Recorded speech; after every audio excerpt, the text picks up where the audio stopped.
Never miss अ prediction videos. Channel subscribe करके bell icon press करें and stay updated for latest videos. सबसे पहले आप सबको नए साल की शुभकामनाएं। 2023 जो है वो आपके लिए बहुत ही प्रॉस्परस ईयर हो, बहुत खुशहाल हो, भारत के लिए बहुत खुशहाल हो, हमारे देश के सभी नेताओं के लिए बहुत खुशहाल हो और हमारे राष्ट्र के लिए गौरवशाली हो। जब हम राष्ट्र की बात करते हैं तो सबसे पहले हम बात करते हैं कि हमारे देश में ग्रोथ हो, हमारे देश में आर्थिक उन्नति हो, हमारा भारत जो है विश्व गुरु बने। तो इन्हीं शुभकामनाओं के साथ, इन्हीं इच्छाओं के साथ कि हर भारत का व्यक्ति जो है वो पेट भर खाना खाए, हर व्यक्ति जो है जीवन में सुखी रहे और धनवान बने, आरोग्यवान बने और कोरोना जैसा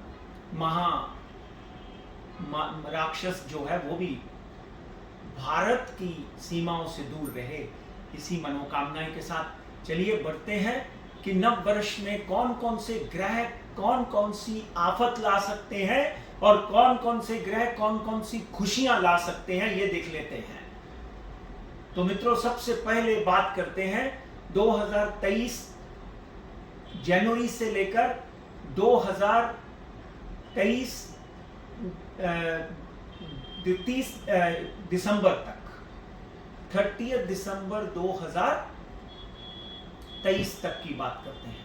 तो ये पूरा बरस कैसा रहेगा, इसमें कौन से ग्रह बदलेंगे, कौन सी ग्रहों की युतियां होंगी, कौन से ग्रहों के अच्छे और बुरे प्रभाव पड़ेंगे, आर्थिक स्थिति क्या रहेगी। तो सबसे पहले बात करते हैं जनवरी में बदलने वाले कुछ ग्रहों की। देखिए, 28 दिसंबर 2022 को शुक्र बदले हैं। शुक्र जो है वो शनि के साथ इस वक्त चल रहे हैं मकर राशि में। तो शुक्र और शनि की युति जो है वो अच्छी होती है, बुरी नहीं होती। शनि मकर राशि में अपनी स्वग्रही राशि में बैठे हुए हैं, जिसके कारण ऐसा समझ लीजिए कि भारत में कहीं ना कहीं विदेशों से अच्छी खबरें सुनाई देंगी, आपको अच्छी न्यूज सुनाई देंगी, कहीं ना कहीं आर्थिक उन्नति के अच्छे समावेश बनते हुए दिखाई देंगे। शुक्र और शनि जो है उसकी युति बहुत अच्छी है, इसलिए भारत को आर्थिक उन्नति से कोई नहीं रोक सकता। कहीं ना कहीं थोड़ी बहुत volatility Bombay stock exchange, national stock exchange में रह सकती है, मगर कमोडिटी प्राइसेस जो हैं गोल्ड, सिल्वर, ऑयल अच्छा रह सकता है। और इसी में हमारे देश के शत्रु जो हैं, जैसे पाकिस्तान है, चाइना है, उनको मुंह की खानी पड़ सकती है। आपने देखा हमारी पुलिस ने और हमारी फौज ने तवांग के ऊपर शत्रु के को जोर से जवाब दिया, और यहाँ पर मुंबई में भी जो बोट पकड़ी गई, जो ताज के ऊपर एक किसी तरह का कोई हमला करना चाहती थी, तो कहीं ना कहीं हमारी एजेंसीज, हमारा होम मिनिस्ट्री और हमारी जो सेनाएं हैं, हमारी डिफेंस मिनिस्ट्री जो है, उनको हर चीज में सफलता मिलती हुई दिखाई देती है शुक्र और शनि की युति के अंदर। मगर शनि जो है वो 23 तारीख को कुंभ राशि में 2.5 साल के लिए चले जाएंगे। शनि 2.5 साल के लिए कुंभ राशि में चले जाएंगे। उसके बाद जो है कुंभ राशि में 2.5 साल रहेंगे। बीच में एक आध बार वक्री होंगे, एक आध बार मार्गी होंगे, मगर उनकी जो दृष्टि है, उनकी जो प्लेसमेंट है, वो क्या क्या असर ला सकती है उसके ऊपर बात करते हैं। और गुरु जो है वो 21 अप्रैल को 144 दिन के लिए मीन राशि में थे। 144 दिन के बाद 21 अप्रैल 2023 को मेष राशि में चले जाएंगे।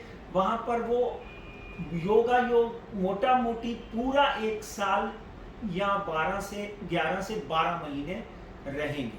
और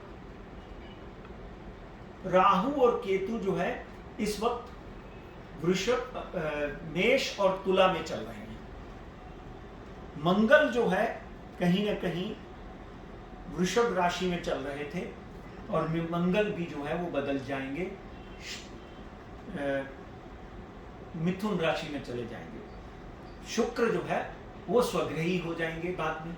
तो कहीं ना कहीं इन सब ग्रहों की जब हम युतियां देखते हैं तो एक बात सबसे पहले बता देता हूं कि पहले अच्छी भविष्यवाणी करता हूं। सबसे पहली भविष्यवाणी ये है कि भारत में आर्थिक क्रांति आएगी। दूसरी भविष्यवाणी ये है कि अगर हम आदरणीय नरेंद्र मोदी, अमित भाई शाह और भारत के अन्य नेताओं की कुंडलियां देखते हैं तो देखते हैं कि भारत जो है वो अंतर्राष्ट्रीय स्तर पर अपने झंडे जिस तरह से गाड़ रहा है उसमें कम से कम 30 से 35% ग्रोथ होगी। लोग भारत की तरफ निवेश के जैसा देखेंगे।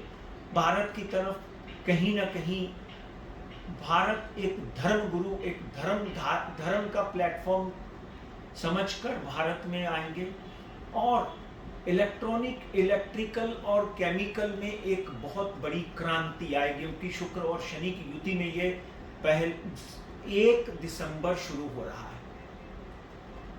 आप ये देखेंगे कि जैसे बड़ी बड़ी कंपनीज हैं, मेटा है जैसे फेस टाइम, उसके बाद एप्पल है, सैमसंग है, वो यहाँ भारत में बड़ी बड़ी इंडस्ट्रीज जो है वो शुरू करेंगी। और जो भारत में स्टार्टअप का जो इस वक्त बाढ़ आया हुआ है वो और बढ़ेगा। भारत में नई नई व्यापार, मनरेगा जैसे हर आदमी को सुखी करना चाहती है ये योजनाएं, ये और बढ़ेंगी और कहीं ना कहीं भारत में प्रगति की धारा जो है वो बहती हुई दिखाई देती है।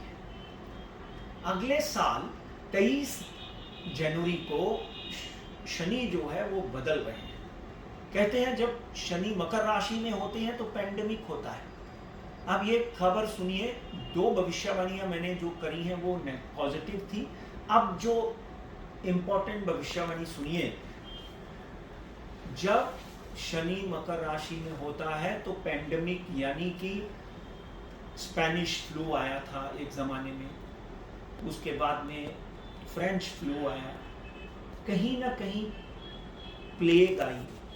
तो अब जो है जब भी शनि कुंभ राशि में गया है, जब भी शनिदेव कुंभ राशि में गए हैं तो एक बात समझ के लीजिए कि कहीं ना कहीं विश्व स्तर पर युद्ध के बादल मंडराते हैं। युद्ध के बादल मंडराने का मतलब यह है कि कहीं ना कहीं ताइवान और चाइना में एक बार जरूर युद्ध छिड़ेगा। इस वक्त आप देख रहे हैं कि रशिया और यूक्रेन का युद्ध अभी तक खत्म नहीं हुआ है। हो सकता है नेटो के साथ में इस युद्ध में और बढ़ोतरी हो, क्योंकि अब तक की पिछले 100 साल की अगर हम शनि की चाल देखते हैं तो मकर राशि में पैंडेमिक और कुंभ राशि में शनि जो है वो युद्ध करवाता है। अगले 2.5 सालों में कहीं ना कहीं आप एक लघु विश्व युद्ध देख सकते हैं। भारत और पाकिस्तान के भी कहीं ना कहीं युद्ध के वातावरण, युद्ध के बादल छाए हुए दिखाई देंगे। चाइना पाकिस्तान के साथ मिलकर भारत को डिस्टर्ब करने की 100% प्रयत्न कर सकता है। मगर मित्रों एक बात ध्यान रखो कि भारत अब 1961 वाली परिस्थिति में नहीं है। भारत आज की परिस्थिति ऐसी है कि अगर भारत के ऊपर कोई भी आंख उठाकर देखेगा, चाहे वो चाइना है चाहे वो और कोई पाकिस्तान है, भारत उसका मुंह तोड़ जवाब देगा, क्योंकि भारत अगले 2.5 सालों में शनि की कुंभ राशि में परिस्थिति में इतना मजबूत होता हुआ दिखाई देता है। इसलिए युद्ध के वातावरण अगले 2.5 सालों में, यानी ये 1 साल में भी अगर युद्ध होता है तो इसमें कोई दो राय नहीं। और जब शनि कुंभ राशि में गया है तो बड़े बड़े नेता जो हैं उनको अपनी सुरक्षा का ध्यान रखना चाहिए। कहीं ना कहीं बेनजीर भुट्टो देख लीजिए, बेनजीर भुट्टो के पिताजी को देखो, या जॉन कैनेडी को देख लो, तो कहीं ना कहीं बड़े बड़े नेताओं को अपनी सुरक्षा का ध्यान रखना चाहिए।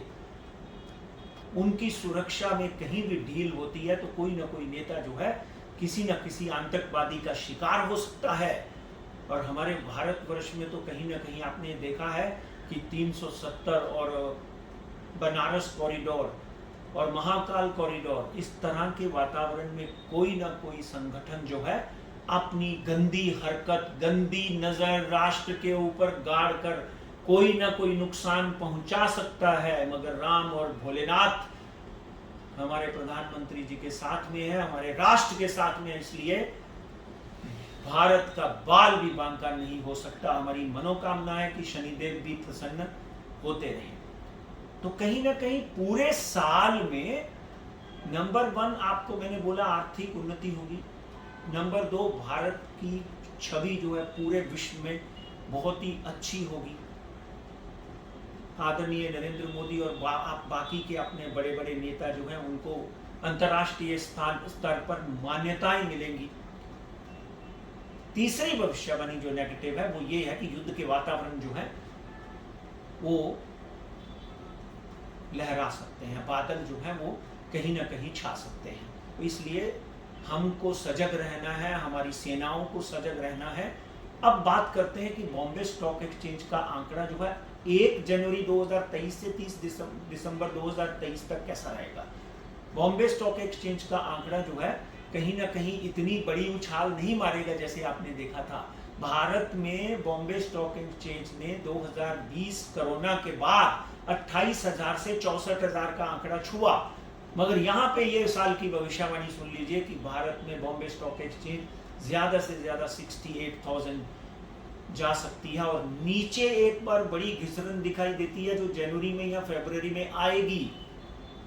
जनवरी में 2023 और फरवरी में आएगी ही। प्री बजट में भी हो सकता है, पोस्ट बजट तो मार्केट अच्छी दिखाई दे रही है। प्री बजट में कहीं ना कहीं बॉम्बे स्टॉक एक्सचेंज जो है वो एक बार 56,000 या 55,000 या 54,000 का आंकड़ा भी तोड़ सकती है। अगर 56,000 का आंकड़ा तोड़ा तो 54,000 का आंकड़ा भी तोड़ सकती है। इसलिए निफ्टी 50 की अगर हम बात करें तो निफ्टी 50 जो है वो 19,500 के करीब करीब 2023 दिसंबर तक जा सकती है। मगर नीचे का आंकड़ा जो है 17,400 अभी भी जैसे बॉम्बे स्टॉक एक्सचेंज की हमने बात की थी वो दिखाई देता है। गोल्ड और सिल्वर में अगर हम देखें तो गोल्ड और सिल्वर में गोल्ड जो है डेफिनेटली 60,000 रुपए पर 10 ग्राम छू सकता है, 60 नहीं 61,000 भी छू सकता है। इस वक्त 54,000 चल रहा है और नीचे का स्तर जो है वो मुझे 50,000 से नीचे सोना आता हुआ दिखाई नहीं देता। और चांदी की बात करें तो चांदी में इस वक्त 57,000 से सीधा 70,000 चांदी ने एक जंप मारा है। तो यहां से चांदी कहीं ना कहीं 80,000 रुपए पर केजी हो सकती है, 80,000 रुपए पर केजी हो सकती है। सुन लीजिए, अगर चांदी 65,000 से नीचे आती है तो उसमें लंबी अवधि के लिए निवेश करिए, लंबी अवधि के लिए निवेश करिए। तो ये हो गया बीएससी, एनएससी, गोल्ड और सिल्वर।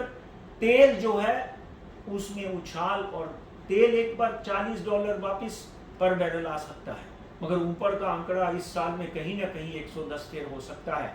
तेल अगर आपको भारतीय रुपए 5,500 में मिले तो लेकर लॉन्ग रन के लिए रख लीजिए, डेफिनेटली आपको 8,500 रुपए दे सकता है। इसीलिए इसी तरह आपको 12 राशियों के ऊपर भी आपका मार्गदर्शन करेंगे। मगर इस वक्त ग्रहों की स्थिति, भारत की स्थिति, अंतर्राष्ट्रीय स्तर पर भारत की पकड़, इसके ऊपर हमने आपका मार्गदर्शन किया है। वापिस देखते रहिए हमारा चैनल पंडित राजकुमार शर्मा, सब्सक्राइब जरूर कर लीजिए ताकि इस साल हम जो आपको भविष्यवाणियां करेंगे, क्योंकि अगले साल में मित्रों छत्तीसगढ़, मध्य प्रदेश और कर्नाटका में इलेक्शन है, जिसके ऊपर मैं आपको नई भविष्यवाणियां जल्दी से जल्दी आप तक पहुंचाऊंगा। तब तक नए साल की शुभकामनाएं। जय साईं राम।